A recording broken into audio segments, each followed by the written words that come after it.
V.I. Lenin. The Campaign Against Finland, published, Social Democrat No. 13, April 26, 1910. Published according to the text in Social Democrat.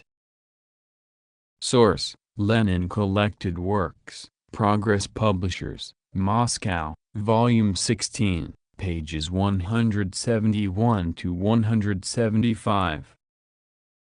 Translated, transcription / markup, R symbol. A copy left, v. I. Lenin Internet Archive, www.marxists.org. Copyright 2004. Permission is granted to copy and/or distribute this document under the terms of the GNU Free Documentation License.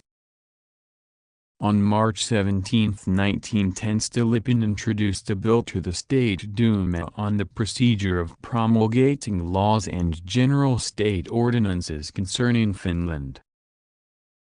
This official bureaucratic heading conceals a most brazen campaign of the autocracy against the freedom and independence of Finland.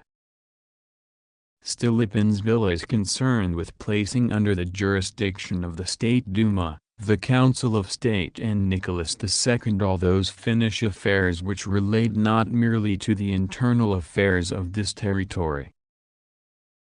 The Finnish Diet is only allowed to tender its conclusions on these affairs, and these conclusions are not binding upon anyone whatsoever. In its relation to the Empire, the Finnish Diet is to be reduced to the status of a Belgian Duma.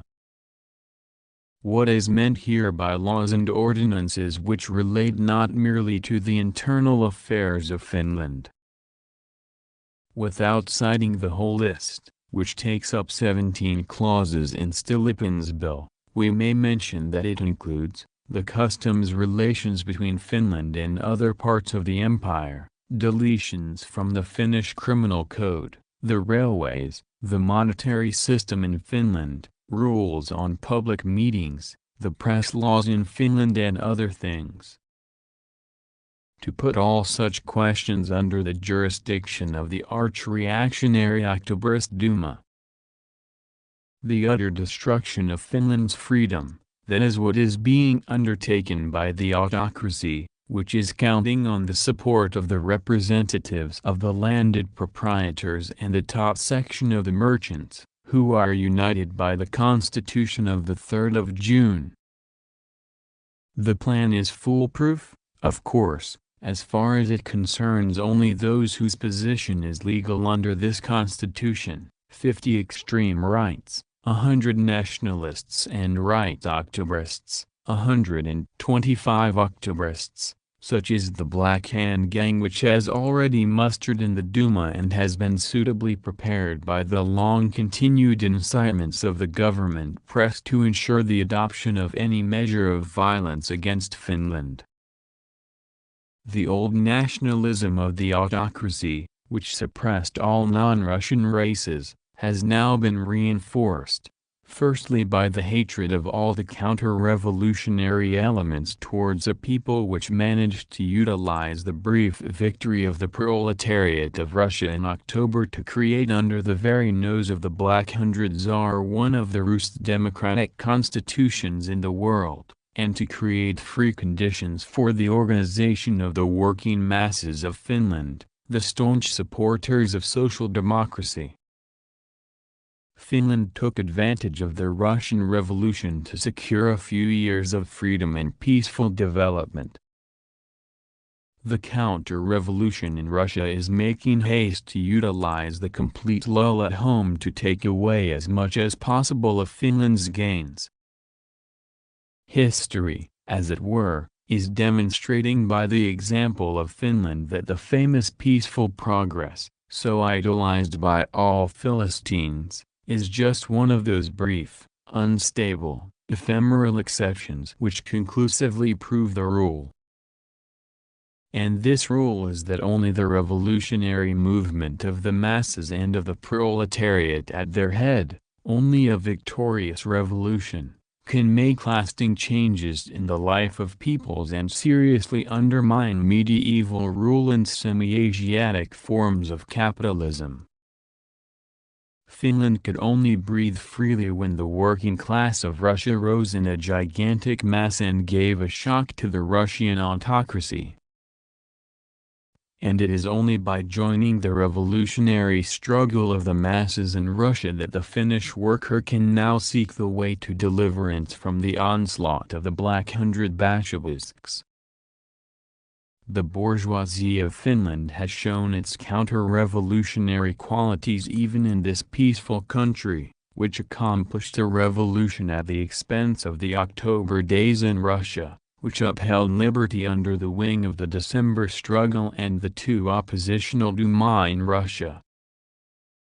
Bourgeois Finland persecuted the Red Guard of the Finnish workers and accused them of revolutionism. It did everything in its power to prevent the full freedom of the socialist organizations in Finland. It thought to escape violence at the hands of Tsarism by compliance. It accused the socialists of its own country of having been corrupted by the Russian socialists, infected with their revolutionary spirit. In Finland now the bourgeoisie too can see the fruits of the policy of concessions, compliance and flunkeyism, the policy of directly or indirectly betraying the socialists. Apart from the struggle of the masses, schooled in a socialist way and organized by socialists, the Finnish people will find no escape from their plight. Apart from proletarian revolution there is no way of repulsing Nicholas II. Another thing that reinforces the old nationalism as the policy of our autocracy is the growing class consciousness and consciously counter-revolutionary attitude of our Russian bourgeoisie. Chauvinism has grown among them with their growing hatred of the proletariat as an international force. Their chauvinism has grown stronger parallel with the growth and intensification of the rivalry of international capital. Chauvinism appeared as a thirst for revenge engendered by the losing of the war with Japan and the powerlessness of the bourgeoisie against the privileged landlords. Chauvinism has found support in the appetites of the true Russian industrialists and merchants who are glad to conquer Finland after failing to grab a slice of the pie in the Balkans. Therefore, the representative assembly of the landlords and big bourgeoisie gives Tsarism true allies for settling with free Finland. But if the basis of counter-revolutionary operations over the free border province has become wider, so has the basis for repelling these operations.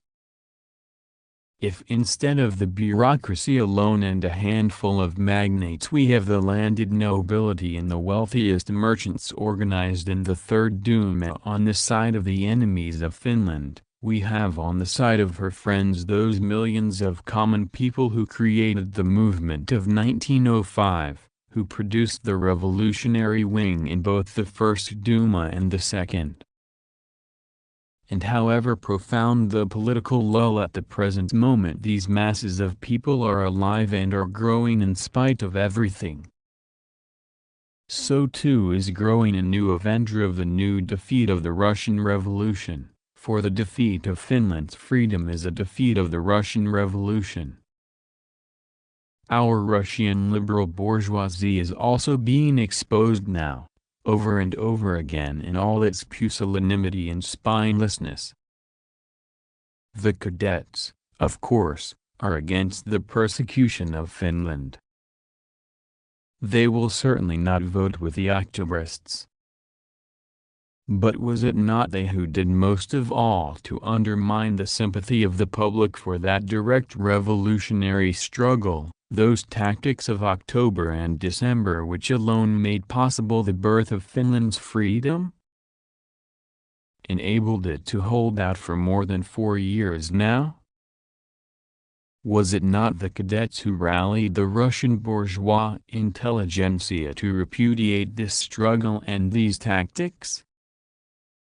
Was it not the cadets who did their utmost to rouse nationalist feelings and sentiments throughout Russian educated society?